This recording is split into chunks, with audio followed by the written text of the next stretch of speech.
Hello friends, welcome to learn and grow with Shweta. मैं श्वेता सिंह अपने channel के माध्यम से आप सभी का बहुत बहुत स्वागत करती हूँ। आशा करती हूँ आप सभी स्वस्थ होंगे, सकुशल होंगे और बहुत अच्छे से अपने एग्जाम्स की प्रिपरेशंस कर रहे होंगे। दोस्तों, आप लोगों के लिए एक बहुत बड़ी अपडेट, ब्रेकिंग न्यूज़ फॉर उन कैंडिडेट्स के लिए है जो DSSB TGT वैकेंसी का इंतज़ार कर रहे थे, जो सीरियस एस्पायरेंट्स थे, जिनको जो वाकई में इस वैकेंसी के लिए बहुत देर से वेट कर रहे थे कि भाई मतलब नोटिफिकेशन कब आएगा, हम कब फॉर्म भर पाएंगे, कब हम ये एग्ज़ाम दे पाएंगे। और आप जानते हैं कि दिल्ली में रहने वाले लोगों के लिए मतलब भरने को तो और बाकी लोग भी भर सकते हैं, लेकिन स्पेशली जो दिल्ली में रहने वाले लोग हैं, जिनको दिल्ली में नौकरी चाहिए, जो दिल्ली में रहना चाहते हैं, तो आपका जो है दिल्ली का जो आपका वहाँ का जो वैकेंसी कराता है आपका बोर्ड जो है DSSB, तो उन्होंने भाई अपनी TGT की वैकेंसी निकाल दी है। और अब चलिए इस वैकेंसी के बारे में हम डिटेल में बात करते हैं। इस वैकेंसी की बहुत सारी खूबियां हैं, बहुत सारी खास बात है। चलिए एक एक करके उन सभी पर हम बात करते हैं, विचार करते हैं। तो सबसे इम्पॉर्टेंट ये है कि DSSB 2024 TGT वैकेंसी का नोटिफिकेशन आउट है, जिसके फॉर्म आपके 8 फरवरी 2024 से भरने स्टार्ट हो रहे हैं, जो कि 8 मार्च 2024 तक भरे जाएंगे। मेरा आप लोगों से यही सलाह है कि आप लोग 8 मार्च का वेट मत कीजिएगा। आप लोग जैसे ही आपका विंडोज ओपन होती है तो आप जल्द से जल्द अपना फॉर्म भर दीजिएगा, क्योंकि बाद में फिर सर्वर प्रॉब्लम और फिर वो साइट कंजेक्शन, तमाम तरह की दिक्कतों का सामना करना पड़ता है। तब हार्ट बीट बढ़ने लगती है कि फॉर्म भर पाएंगे कि नहीं भर पाएंगे, क्योंकि होता ये है कि मौका जो है वो बड़ी मुश्किल से मिलता है। और बहुत बार ऐसा होता है कि मौका आके निकल जाता है और हम देखते रह जाते हैं, हम फॉर्म भर नहीं पाते हैं। तो इस मौके को नहीं गंवाइएगा, बहुत बेहतरीन मौका है, बहुत अच्छी जॉब होती है, बहुत बढ़िया इंफ्रास्ट्रक्चर है इनके स्कूल्स का।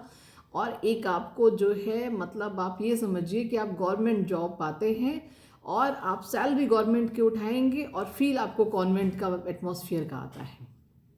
तो बहुत बेहतरीन जॉब है। और मैं बस यही कहना चाहूँगी कि इसका जो ये मौका आपको मिला है, जो भी कैंडिडेट्स इसके लिए एलिजिबल हैं वो सारे कैंडिडेट्स फॉर्म भरें। और बहुत सारी खूबियाँ इसमें और भी हैं जो हम आगे बात करते हैं। तो उसमें ये है कि हम अभी एज लिमिट की बात करते हैं, जो एक बहुत बड़ा प्रश्न होता है कि कोई भी वैकेंसी आती है तो लोअर एज लिमिट का तो उतना दिक्कत नहीं होता है, क्योंकि भाई जब तक ग्रेजुएशन वगैरह नहीं होता तो इंसान उतने में तो 18 साल का हो ही जाता है, तो वो दिक्कत वहाँ पे नहीं आती है। जो दिक्कत आती है वो अपर एज लिमिट की आती है। तो अपर एज लिमिट जो है वो 32 में कन्फ्यूजन चल रहा था कि 30 होगा या 32 होगा। तो अगर 30 होता है तो फिर बहुत सारे लोग बाहर हो जाते हैं। तो ये है कि 32 ईयर्स आपकी जो अपर एज लिमिट रखी गई है, जनरल की बात कर रहे हैं हम जो है, तो उनके लिए जो है बाकी और भी रिलैक्सेशन है, वो जो अकॉर्डिंग टू नोटिफिकेशन में आपकी सारी डिटेल्स में दिया हुआ है, जो मेन चीज़ें हैं हम उसके बारे में बात कर रहे हैं कि सबके लिए जो अपर एज लिमिट है वो 32 ईयर्स रखी गई है। जो आप 30 सोच रहे थे वो 30 नहीं है, वो 32 साल रखी गई है, जिसमें से कि 10 साल का एज रिलैक्सेशन सभी वुमेंस को है। डजेंट मैटर आप किस कैटेगरी से हैं, general category, SC ST OBC किसी भी कैटेगरी के हैं। तो यानी कि जितने भी मेल कैंडिडेट्स हैं वो 32 ईयर्स तक फॉर्म भर सकते हैं, और जितने भी फीमेल कैंडिडेट्स हैं वो 42 ईयर्स तक फॉर्म भर सकते हैं, जो ये सबसे अच्छी बात है इस वैकेंसी की। और भी हैं, अभी हम आगे बताते हैं आपको।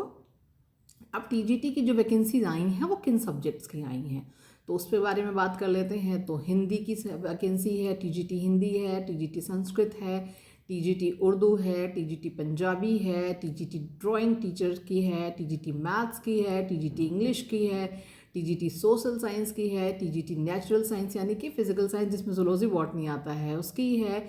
और ये आपकी सारी TGT की वैकेंसीज हैं। अब हम चल के एक एक वैकेंसी के बारे में थोड़ा सा विस्तार में चर्चा करते हैं। तो सबसे पहले बात करते हैं TGT मैथ्स की। तो इसके लिए जो आपका जो मुख्य एलिजिबिलिटी क्राइटेरिया है वो ये है कि मैथ्स का अगर आपको TGT मैथ्स का अगर आपको पेपर देना है तो आपके पास मतलब बैचलर डिग्री यानी कि आपके पास ग्रेजुएशन होना चाहिए, ग्रेजुएशन होना चाहिए, और आपका मैथ्स जो है वो मेन सब्जेक्ट होना चाहिए। अब उसके अलावा मैथ्स आपका मेन सब्जेक्ट होना चाहिए, जिसमें आपके कम से कम 45% अंक आपके पास पूरे एवरेज पूरा मिला करके, तीनों साल का मिला करके आपके कम से कम 45 यानी कि 45% का आपका एवरेज का मार्क्स मिनिमम होना चाहिए। आप बैचलर डिग्री में मतलब आप नॉर्मल ग्रेजुएशन किए हों या फिर आप BSc ऑनर्स किए हों, तो दोनों लोग ही फॉर्म भर सकते हैं, कहीं कोई दिक्कत नहीं है। अब ये बात पड़ती है कि कॉम्बिनेशन की बात होती है कि भाई मैथ्स के साथ में ये कॉम्बिनेशन है, तो कहीं से कोई प्रॉब्लम नहीं है। आपका मेन सब्जेक्ट मैथ होना चाहिए। अब यहाँ पर इसमें भी कोई समस्या नहीं है कि आपने 1 साल पढ़ा है कि 2 साल पढ़ा है कि 3 साल पढ़ा है, कोई दिक्कत नहीं है जो है।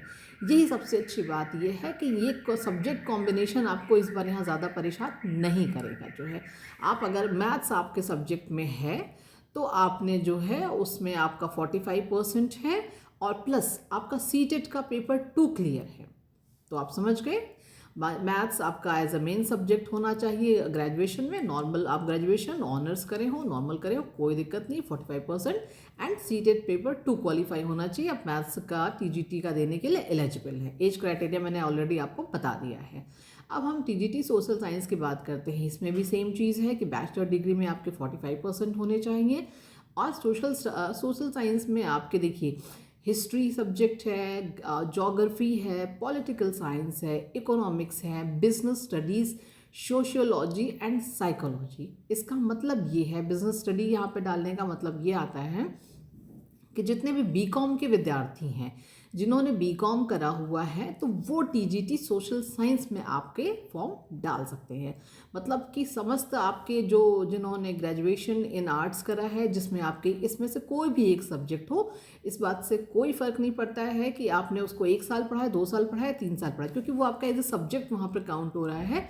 तो आप ये फॉर्म भर सकते हैं। 45% अंक होने चाहिए, और सीटेट का आपका पेपर 2 क्वालिफाई होना चाहिए। और बाकी जितने भी कॉमर्स वाले स्टूडेंट्स हैं वो भी यहीं पर ही फॉर्म अपना डालेंगे, यानी कि सोशल साइंस में टीजीटी सोशल साइंस में अपना फॉर्म डालेंगे। अब हम बात करते हैं लैंग्वेज के पेपर की। तो मतलब लैंग्वेज में आपका इंग्लिश आता है, टीजीटी इंग्लिश, हिंदी और संस्कृत, उर्दू और पंजाबी। मतलब कि आपका ये जो 5 लैंग्वेजेस दी हुई हैं, इसमें से आप जिसमें भी अप्लाई कर रहे हैं उसमें आपका बैचलर डिग्री में जैसे इंग्लिश है तो इंग्लिश आपका मेन सब्जेक्ट होना चाहिए। एज़ यूजुअल 45% मार्क्स होने चाहिए, तीनों साल का मिला करके एवरेज में 45% होना चाहिए। ऐसे ही आपका टीजीटी हिंदी रखें, हिंदी के साथ में कोई भी सब्जेक्ट है, कोई दिक्कत नहीं है, बस आपका एक मेन सब्जेक्ट हिंदी होना चाहिए जो है। संस्कृत है, और ऐसा नहीं है कि हिंदी के साथ संस्कृत होगा तो ही आप कर सकते हैं, ऐसी कोई दिक्कत नहीं। ये एक सब्जेक्ट आपका मेन सब्जेक्ट होना चाहिए बस। और उसके बाद जो है कॉम्बिनेशन का इसी वजह से आपको काफ़ी इस चीज़ में आराम रहेगा, क्योंकि बहुत सारे विद्यार्थी सब्जेक्ट कॉम्बिनेशन की वजह से फंस जाते हैं और टीजीटी का एग्ज़ाम नहीं दे पाते हैं। और एज रिलैक्सेशन भी काफ़ी अच्छा खासा दिया गया है। मतलब सभी फीमेल्स को, जो केवीएस में देखिए आपको मिलता है 10 ईयर्स का एज रिलैक्सेशन, यहाँ पर भी उन्होंने पूरा आपको 10 साल का फीमेल्स को एज रिलैक्सेशन दिया हुआ है। और जनरल कैंडिडेट्स के मतलब आपके जितने भी मेल्स हैं उन्हें भी 2 साल का मिला है। 30 ईयर्स होता है यूजुअली, यहाँ पे 32 ईयर्स दिया गया है। तो ये भी एक अच्छी बात है, एज रिलैक्सेशन की अच्छी बात है। आपका सब्जेक्ट कॉम्बिनेशन के ज़्यादा दिक्कत नहीं है। और साथ में आपका सीटेट का पेपर 2 लेवल आपका क्वालिफाई होना चाहिए, लैंग्वेज पेपर अगर आप टीजीटी से दे रहे हैं तो। फिर आपकी बात आती है नेचुरल साइंस की, जिसको फिजिकल साइंस, लाइफ साइंस और कहते हैं। तो इसमें देखिए आपका बैचलर डिग्री किस में होना चाहिए। आप चाहे अपने फिजिक्स आपका एक मेन सब्जेक्ट हो, चाहे केमिस्ट्री आपका मेन सब्जेक्ट हो, क्योंकि मैथ्स ऑलरेडी मैथ्स में आपका ऊपर में जा चुका है टीजीटी मैथ्स में। तो यहाँ पर आपका जो है फिजिक्स मेन सब्जेक्ट में हो, या केमिस्ट्री हो सॉरी, या फिर बॉटनी हो मेन सब्जेक्ट में, या जूलॉजी हो, या तो फिर बायोलॉजी हो। मतलब कि ये जो 5 मैंने बताए हुए हैं इसमें से कोई भी आपका मेन सब्जेक्ट में होता है। मैं फिर से बता रही हूँ कि साल की कोई दिक्कत नहीं है। साल की मतलब आपने 2 साल पढ़ा है, 3 साल पढ़ा है, 1 साल पढ़ा है, इसकी कोई दिक्कत नहीं है। बस आपका ये मेन सब्जेक्ट होना चाहिए, और साथ में पेपर आपका सीटेट का पेपर 2 क्वालिफाई होना चाहिए, तो आप ये फॉर्म भरने के लिए एलिजिबल हैं। तो ये आपकी मुख्य बातें रही। बस मेरा आप लोगों से यही कहना है कि आप लोग जैसे कि आपका 8 तारीख से, आपका 8 फरवरी से फॉर्म भरना शुरू होता है, बिना देर के हुए अपना समय से अपना फॉर्म भर दीजिए। और ये एक बहुत अच्छी जॉब है, बहुत बढ़िया जॉब है। और जितने भी सीरियस स्टूडेंट्स हैं जो सच में इसका इंतज़ार कर रहे हैं, इसकी संख्या भी कम नहीं है, बहुत है, बहुत है। मतलब जितने स्पेशली जितने लोग उधर के एरिया में रहते हैं, एनसीआर में रहते हैं, वो तो चाहेंगे कि भाई वहाँ पे रहते हुए आपको गवर्नमेंट जॉब मिल जाए।